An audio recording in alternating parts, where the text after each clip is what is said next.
அல்லாஹுடைய தூதர் முஹம்மது ரசூலுல்லாஹ் ஸல்லல்லாஹு அலைஹி வஸல்லம் அவர்களுடைய முகத்தை பார்த்தால் சந்திரனை பார்ப்பதை விட பிரகாசமாக இருக்கும்.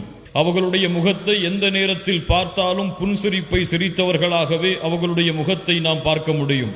ஒரு பெண் திரைக்கு பின்னால் இருந்து எப்படி வெட்கப்படுவாளோ அது போன்று அல்லாஹுடைய தூதர் முஹம்மது ரசூலுல்லாஹ் ஸல்லல்லாஹு அலைஹி வஸல்லம் வெட்கமுடையவர்களாக நாணமுடையவர்களாக தங்களுடைய முக அழகில் அதை வெளிப்படுத்துவார்கள்.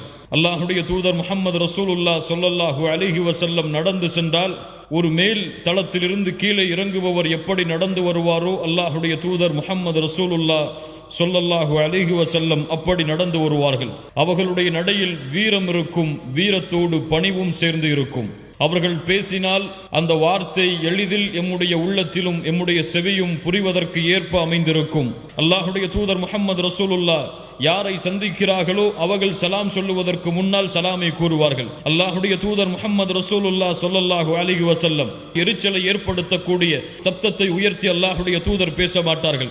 அவர்களை ஒருவர் அழைத்தால் முகத்தை மட்டும் திரும்பி பார்க்க மாட்டார்கள், முழு உடம்பையும் திருப்பி முழுமையான கண்ணியத்தை அவருடைய அழைப்பிற்கு வெளிப்படுத்துவார்கள். யாருக்கு முன்னாலும் நடந்து சென்று நான் நபி நான் தலைவர் என்பதை வெளிப்படுத்த மாட்டார்கள். எல்லோரையும் தனக்கு முன்னால் நடக்க செய்து பின்னால் நடந்து வருவார்கள்.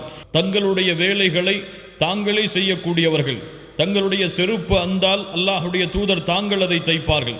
அல்லாஹுடைய தூதர் ஸல்லல்லாஹு அலைஹி வஸல்லமுடைய ஆடை கிழிந்தால் அவர்கள் அதை எடுத்து தைப்பார்கள். அல்லாஹுடைய தூதர் முஹம்மது ரசூலுல்லாஹ் ஸல்லல்லாஹு அலைஹி வஸல்லம் அவர்களோடு எந்த நேரமும் தோழர்கள் அமர்ந்தே இருப்பார்கள். அல்லாஹுடைய தூதர் ஏதாவது ஒரு வார்த்தையை கூறினால் அதை செவிதாழ்த்தி கேட்பார்கள். அல்லாஹுடைய தூதர் ஏதாவது ஒரு கட்டளையை அமர்ந்திருக்கக்கூடிய தோழர்களுக்கு சொன்னால் யார் அதை முதலிலே செயல்படுத்துவது என்று போட்டி போடுவார்கள். அல்லாஹுடைய தூதர் முஹம்மது ரசூலுல்லாஹ் ஸல்லல்லாஹு அலைஹி வஸல்லமுடைய குணம், அவர்களுடைய பழக்க வழக்கம், அவர்களுக்கு பணிவிடையாளராக இருந்த அனஸ் இப்னு மாலிக் ரலியல்லாஹு அன்ஹு அவர்கள் சொன்னார்கள், அல்லாஹுடைய தூதர் என்னை பார்த்து ஒரு முறை கூட சீ என்ற வார்த்தையை பயன்படுத்தியதில்லை என்று அனஸ் இப்னு மாலிக் ரலியல்லாஹு அன்ஹு அவர்கள் சொல்லுகிறார்கள். அவர்கள் அதிகமாக உண்பது தண்ணீரும் பேரித்தம்பலமும் தான். இரவுடைய நேரத்தில் குறைவாகத்தான் உறங்குவார்கள். மீதி இருக்கக்கூடிய அனைத்து நேரத்திலும் அல்லாஹுவை தொழக்கூடிய தொழுகையை நிறைவேற்றிக் கொண்டிருப்பார்கள். அல்லாஹுடைய தூதர் ஸல்லல்லாஹு அலைஹி வஸல்லம் அந்த தொழுகையில் அழுது கொண்டே இருப்பார்கள். மொத்தத்தில் அல்லாஹுடைய தூதர் முஹம்மது ரசூலுல்லாஹ் ஸல்லல்லாஹு அலைஹி வஸல்லம் அவர்களை பற்றி யார் கேள்விப்படுகிறார்களோ அவர்கள் அல்லாஹுடைய தூதரை நேசிக்காமல் இருக்க முடியாது.